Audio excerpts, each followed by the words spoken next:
নদীনালা খালবিল সব যেন একাকার হয়ে গেছে। শৈলকুপার হরিহরা এখন যেন এক প্লাবিত জনপদ। টানা বর্ষণে হাঁটু সমান পানি জমে গেছে ঘরবাড়ি, দোকানপাটে।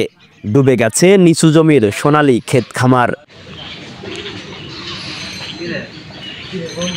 সরজমিনে গিয়ে দেখা যায় উপজেলার হাকিমপুর, চরপাড়া, নাগপাড়া, বাদালশো মাঠ, চৌক যতদূর যায় শুধু থই থই পানি।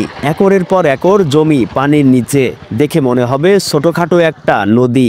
অন্তত 20টি পরিবার একেবারে পানিবন্দী। কারোর ঘরে, কারোর উঠোনে, সবখানে হাঁটু সমান পানি। এমন দুর্ভোগে সাপ, পোকামাকড় আর দুর্যোগের ভয় নিয়ে আতঙ্কে পানিবন্দী পরিবারগুলো। অনেক কৃষকের পাকা ধান পানির নিচে। কেউ চোখের সামনে ধান নষ্ট হতে দেখছেন, কিন্তু অতিরিক্ত পানির কারণে কাটা সম্ভব হচ্ছে না। গ্রামের পাকা রাস্তার উপর পানি, কোথাও কোমর পর্যন্ত, কোথাও কর্দমাক্ত কাদায় ডুবে আছে পথঘাট।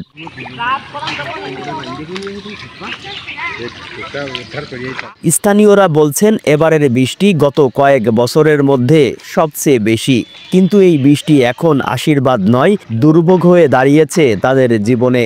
রাতে সাপ, ব্যাঙ ও বিষাক্ত পোকামাকড়ের ভয়, আর দিনে খাবার জোগাড়, শিশুদের নিরাপত্তা আর অচল জীবনের বোঝা।